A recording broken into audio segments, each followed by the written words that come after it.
Okay, this makes up the section for the Osprey. Here's your cockpit section. This is your back firewall that goes here.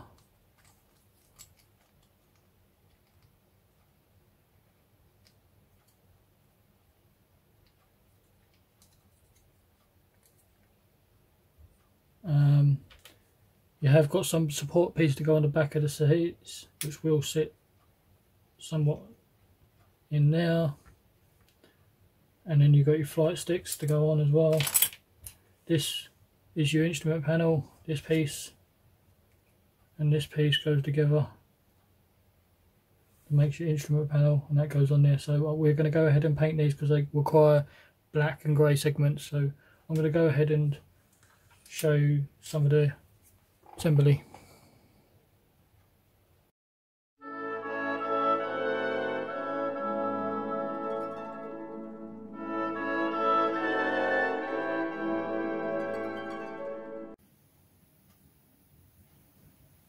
Okay folks, I've gone ahead and finished painting the cockpit area. If you see here, the cockpit's the interior grey with the grey dash, black dash and black handles for the flight stick. That's what they call that for. The seats are done in black with the grey cushions and stuff and black seat belts. The red seat belts they call out in the instructions. I don't know where they got that from.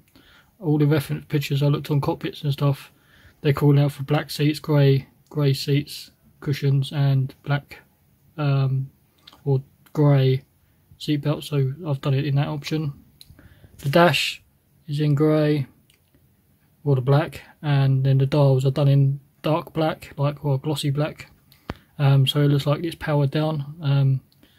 They did call out for chrome zinc mate, like a greeny colour for the dials, but all the references I've looked, they're not like that at all, because they're all computerised. They've all got loads of weird colours and loads of different things on them, so having them green would look probably the worst option of doing it in green. It'd probably be completely wrong, so I've gone for the powered down option.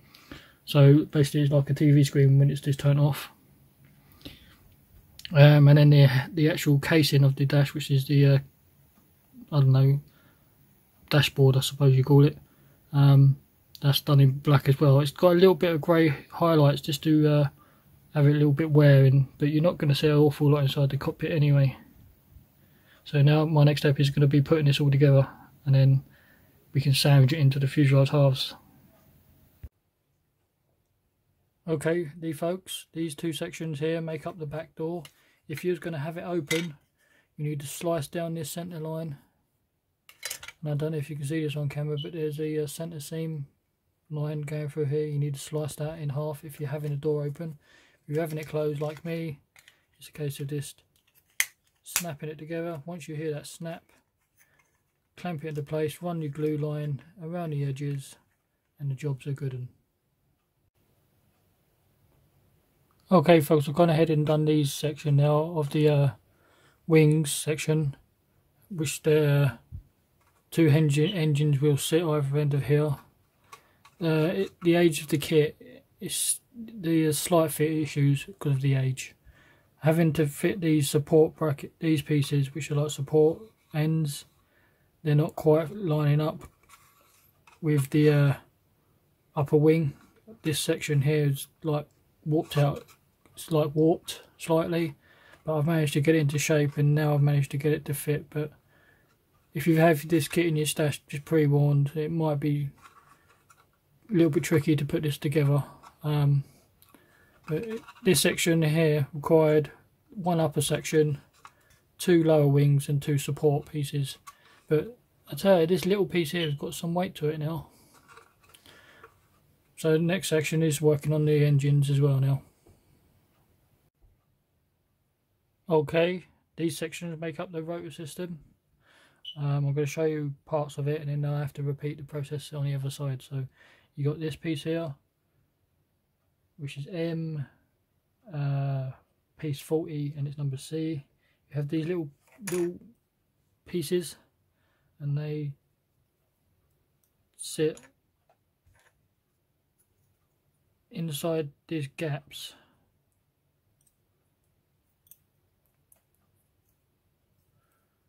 It can be quite tricky to get in there.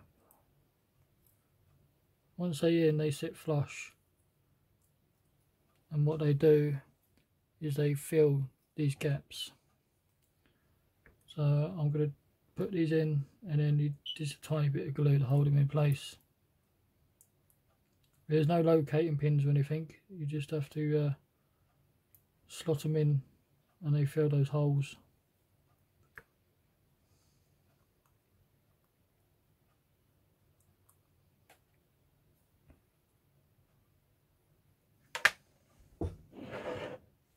So a tiny bit of glue.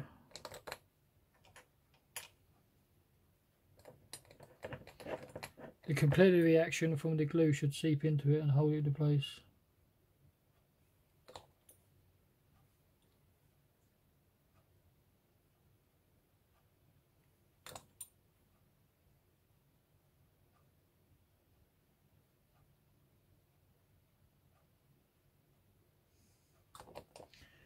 So just like that.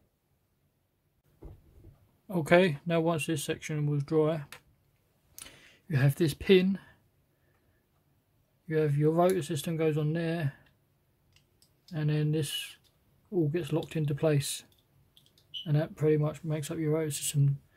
I was looking at reference pictures, and this piece here is actually quite accurate. It's really good representation of how this looks. I thought, like with most helicopters, you see hydraulic lines and wires and stuff from the outside of the rotors, but this is such a clean build, it's actually quite close to the real thing.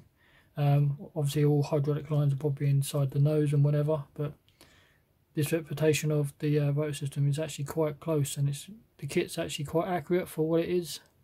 On this nose cone you've got little pieces to sit on these edges, but this is the basics of the rotor, so I'm going to glue this into place.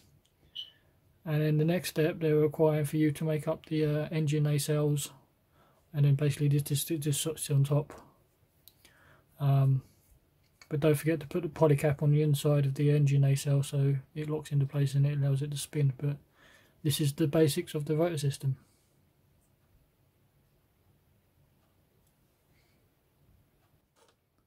Okay, here's the basics of your engine assembly. This piece here, and here's your exhaust system. This goes into here.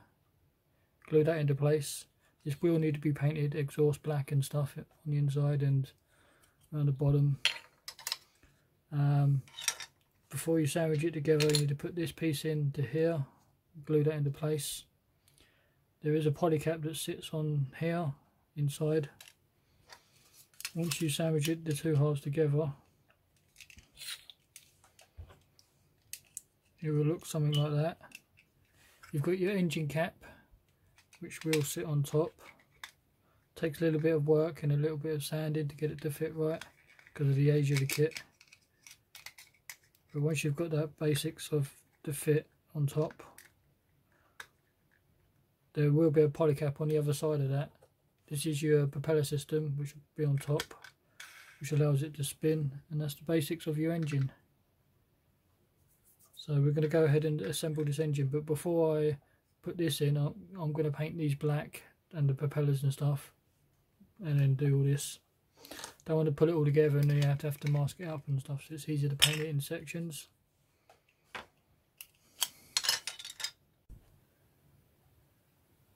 Okay, before you want to sandwich the engine nacelles, don't forget to paint them black. We're ready to assemble these now. Okay, these engine nacelles are all glued together now. Once this is dry, we can put the top of the engine on. Okay folks, these sections make up the cargo area of the Osprey. It's simply gluing one pieces. These simply gets glued into there.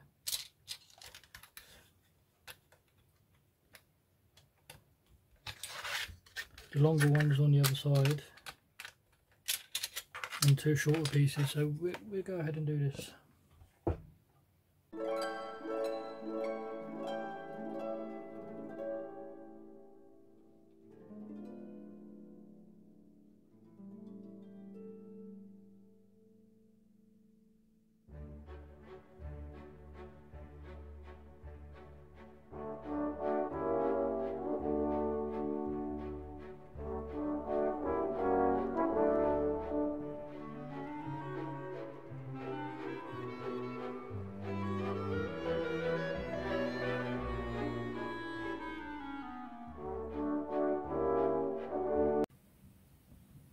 Okay, I've gone ahead and finished up the cockpit area now. This is all put together. I said I wasn't going to do the back passenger area, cargo area. I wasn't going to paint that, but I thought about it. When you look through the front windshield, you're going to probably see a little bit. So what I've done is I painted it up like it says. Down the centre walk line, they call out to be like a blacky grey colour. I imagine that's like an anti-slip matte or some form. And then the rest of it they call out for like the grey. So I've gone ahead and done that. A little bit of wash on the seats. So that's basically the interior of the aircraft.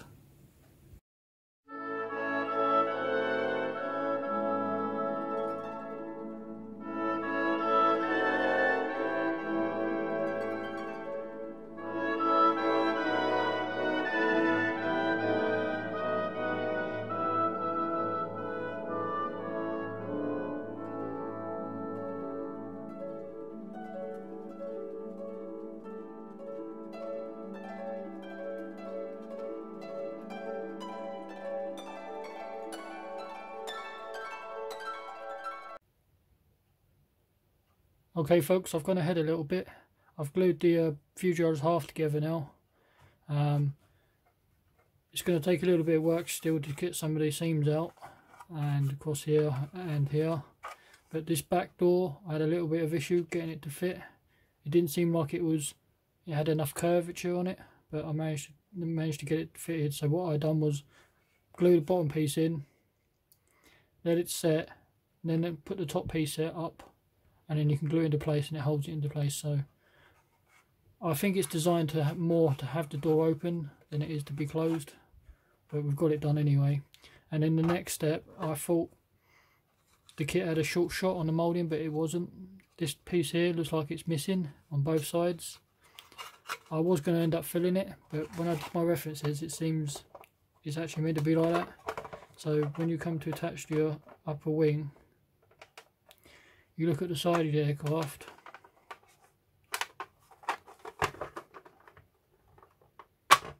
come on, side of the aircraft, you've got this triangle piece missing on both sides. I thought there was something wrong, but looking at my references, the real aircraft has got those pieces missing. I don't know why that is, I don't know what that's for, but I thought that's how we're going to do it. So don't fill it in, because like I was going to, but as I say, that's how it's meant to be. Okay folks, I'm going to talk about these sections now. We have the back wing. Just comes in two halves, very simple. Just get sandwich it in together. Run your bead line of glue around the edges, and that'd be simple. You have your two fins that go at the back. Again, two halves, sandwich them together. Run your glue line around. It's a little bit flashy, so it's going to take a little bit of cleanup, but again, nothing difficult. You have your two-piece wheels. I'm never a fan of, but we're going to use these anyway. You get your first piece, second piece, sandwich it together, and I recommend running your bead of glue around it, and then once you've done the bare pieces that from where it is attached to the sprue, you can clean them up in one go instead of doing it individually. So it's a little tip. Landing gear comes as one piece, just requires a little bit of cleanup from a little bit of a flash and stuff, but nothing difficult. We're going to go ahead and put this together now. Okay, if you check out the propellers, they are painted and they're clear coated. The tail fin, one is black, one is white. The reason being is the outside tail fin needs to be white, so the line appears white on the decals. They don't tell you that in the instructions, they just tell you to paint the inside black. So you need to paint the outside white so the line appears white. Yeah, so there you go. The lion is actually white, and the MV-00 and the 4128 serial number is white as well, so you have to paint one side white, one side black. If you're interested of these decals, I will do a separate review on these decals before I actually use them. So check that out. Okay folks, my Osprey is all finished now. This is the finished product. It's a pretty good kit for its age and for what you get. As I say, it's the only 148 Osprey that is out there currently, so take it as you please. It takes a little bit of work. More you put into it, the more you get out of it. That's what it's like with kits, so take your time, do what you need to do with it, and you get a decent product. I think it's come out reasonably well. I'm happy with it. This scheme that I've got here, which is the lion type symbol on the back tail, is aftermarket decals. Check the video out. I did a video on the decals separately. I didn't want to do the scheme that come in the kit because it's pretty much everyone else is going to do the same scheme. I wanted something different, and it was too boring in my opinion. It's just all grey, so I wanted to change it up a little bit just so it's not so boring, because I find it such a boring colour aircraft because it's just all grey. It's not a good looking scheme because as I say, it's all grey. There's a couple of pictures at the end of the video. Check them out of the real aircraft I managed to have. It's a pretty cool looking aircraft in real life. It's very clean aircraft in the pictures, so I didn't want to weather it up or beat it up too much because the real aircraft is quite clean. So it's got highly maintenance and it's well maintained and stuff. So this bird's quite clean, so I've done it like that. Unfortunately the engines don't rotate. I wish they could, but there's no way of actually trying to do that because I've got this spring piece. But yeah, it's reasonable well. I thought you'd have to have some nose weight in the back, but it's not tail heavy. It's pretty cool. I've gone for the option of the door being closed. I didn't have it open. It's come out reasonably well. There is two shades of grey. You've got a light ghost grey and dark ghost grey, but you can't really see it.